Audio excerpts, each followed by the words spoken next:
स्वागत है आप सभी का बालाजी कोचिंग के YouTube चैनल पे। मैं अजय सर लेकर आ गया हूँ एक बार फिर से इंग्लिश स्पीकिंग कोर्स का लेक्चर नंबर 2। तो हमने लेक्चर नंबर 1 में डिस्कस किया था कि अगर आप एक अच्छी इंग्लिश बोलना चाहते हैं तो आपको कॉन्फिडेंस रखना पड़ेगा, अपने आप में कॉन्फिडेंट होकर बोलना पड़ेगा। You have to speak confidently. और अगर if you make some mistakes also, if you are making some error also, you do not need to worry about that. You have to speak confidently. और and the best way, सबसे बेहतरीन तरीका है आप छोटे छोटे वर्ड्स को use की, छोटे छोटे सेंटेंसेस को यूज कीजिए। वर्ड्स को यूज करके छोटे छोटे सेंटेंस बनाइए। Do not go for making very long sentences. Starting में आप बहुत बड़े बड़े सेंटेंस नहीं बना सकते, आप छोटे छोटे सेंटेंसेस बनाइए। और हमने 3rd नंबर पे डिस्कस किया था लास्ट लेक्चर में कि आपको वर्ड पावर, वर्ड मीनिंग याद करना है। You have to learn vocabulary. So आज हमारा लेक्चर नंबर 2 है इंग्लिश स्पीकिंग कोर्स का। तो इसमें हम बात करने वाले हैं कि और सब क्या चीज है जो इम्पोर्टेंट है इंग्लिश बोलने के लिए। तो वो हमारा है प्रोनाउंसिएशन। तो देखिए, प्रोनाउंसिएशन का मतलब होता है उच्चारण। हम कैसे इंग्लिश को उच्चारण कर रहे हैं, कैसे उस इंग्लिश को बोल रहे हैं, किसी भी पर्टिकुलर वर्ड्स को या फिर सेंटेंसेस को। तो देखिए क्या होता है इसमें, दो चीजें होती हैं। There are 2 things in this. बहुत सारे लोग होंगे, there will be many people, वो क्या करते हैं, पहले इंग्लिश का उच्चारण देखो हम कैसे सीख सकते हैं, किसी से सुनेंगे कि उस वर्ड को कैसे पढ़ा जाता है। जैसे कि कोई भी वर्ड है, इसको हम या तो बोलते हैं एक्सीलेंट। तो एक्सीलेंट को अलग अलग लोग अलग अलग तरीके से पढ़ सकते हैं। तो सही प्रोनाउंसिएशन क्या है, तो हम उस प्रोनाउंसिएशन को, सही उच्चारण को सुनेंगे कहीं से भी, listen that right pronunciation from someone, कहीं से सुनेंगे और फिर हम उसको बोलना स्टार्ट करेंगे। तो बहुत देखिए यहाँ पे 2 कैटेगरी है। एक वो लोग होते हैं जो प्रोनाउंसिएशन को सुनते हैं कहीं से और फिर उसी time they begin to speak, they learn the pronunciation from somewhere and at the same time they start speaking. वो सुनते हैं और बोलना शुरू कर देते हैं या अपने डेली लाइफ में उसको यूज में लाना स्टार्ट कर देते हैं। बट दूसरी कैटेगरी में क्या होता है, वो लोग होते हैं जो सुन लेते हैं, सीख लेते हैं, but they do not start speaking at that time और they may speak at some later stage, वो बाद में बोलते हैं। तो वो वाला जो कंडीशन है ना, वो आपका यूजफुल नहीं है। आपको जब सीखना है, स्टार्ट करना है, तभी से आपको प्रैक्टिस करना होगा बोलने के लिए। You need to practice from that time only in order to speak. तो ये हमारा हो गया प्रोनाउंसिएशन की। जब हम किसी भी चीज को लर्न कर रहे हैं तो we should start speaking at the same time. तो देखिए इसमें क्या होता है आज, और हम लोग ये देखते हैं कि हमारे पास टोटल 26 लेटर्स है हमारे इंग्लिश अल्फाबेट में। There are 26 letters in our English alphabet. But देखिए यहाँ पे एक प्रॉब्लम है। देखिए 26 जैसे हिंदी में होता है, एक पर्टिकुलर एक अक्षर के लिए एक ही साउंड होता है, बट इंग्लिश में ऐसा नहीं होता। There is no such thing in English that if there are 26 letters, अगर यहाँ पे 26 लेटर है तो 26 साउंड नहीं होंगे। इसका मतलब ये है कि यहाँ पे साउंड जो होंगे वो होंगे 44 sounds.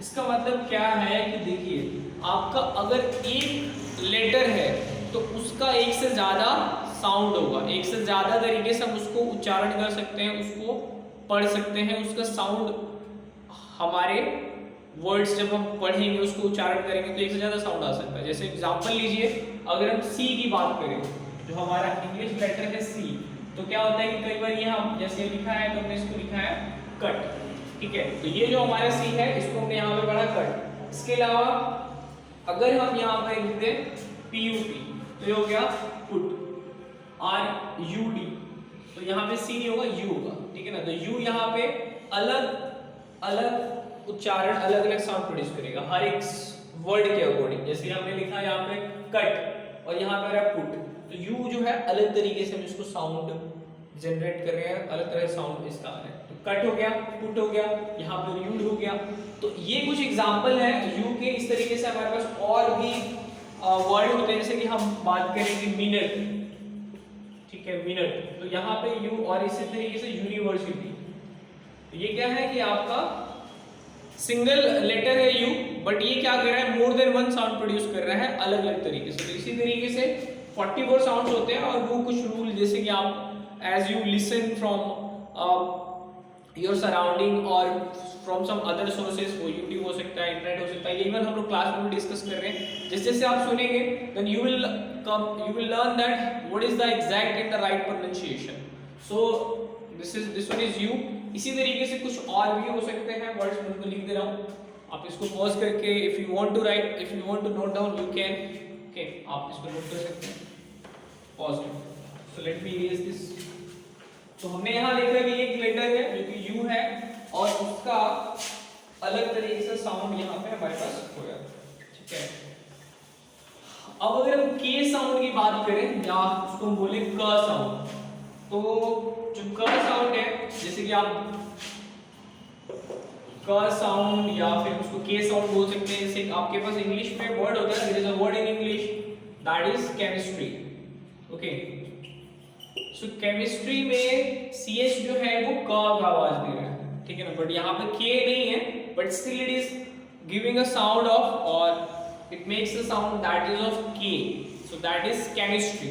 Similarly we can have word, हमारे पास हो सकता है कट, तो अभी यहाँ पे के नहीं, बट स्टिल ये क का आवाज दे रहा है सी, ठीक है। तो हमारा टॉपिक मतलब ये क का साउंड किस किस टाइप के वर्ड में आ सकता है। देखिए आपके पास ऐसे लिखा हुआ है काइट, तो ऑब्वियसली क का साउंड प्रोड्यूस कर रहा है, ये क की आवाज दे रहा है, बट यहाँ पे के नहीं है, फिर भी ये क का साउंड प्रोड्यूस कर रहा है, जैसे केमिस्ट्री और कट। इसी तरीके से अगर हम यहाँ पे लिख दें क्वीन, तो यहाँ पे भी क का साउंड प्रोड्यूस हो रहा है, but actually there is no K, यहाँ पे के नहीं है, क्यू है, ठीक है। तो ये आपका हो गया क साउंड। इस तरीके से there are some more words also. बाकी के जो हमारे लेक्चर्स होंगे we will keep on discussing those kind of words also, कि और कौन-कौन से वर्ड हैं जो क के साउंड में आते हैं। तो ये कुछ वर्ड है इनमें से, ठीक है। तो प्लीज आप इसे नोट कीजिए इफ यू वांट, ठीक है। I am erasing this.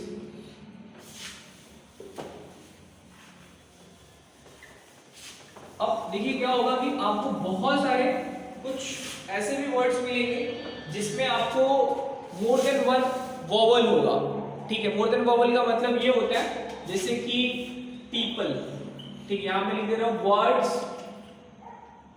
In which there are more than one vowels, ठीक है। एक से ज्यादा आपके पास वॉवल्स है, जैसे कि पीपल। ये पीपल एक वर्ड है, और देखिए ये चीज आप लर्न कर सकते हैं कि पीपल्स कभी नहीं होता, ठीक है ना। There is you can peoples does not exist. People itself is a plural form, ये बहुवचन फॉर्म है, ठीक है। होता है जैसे कि बार जैसे हम लोग लिखते हैं कि मैन, इसी तरीके से मैन, ठीक है। तो मैन स्टैंड्स फॉर सिंगुलर, एक वचन जिसे हम हिंदी में बोलते हैं, this stands for plural, okay.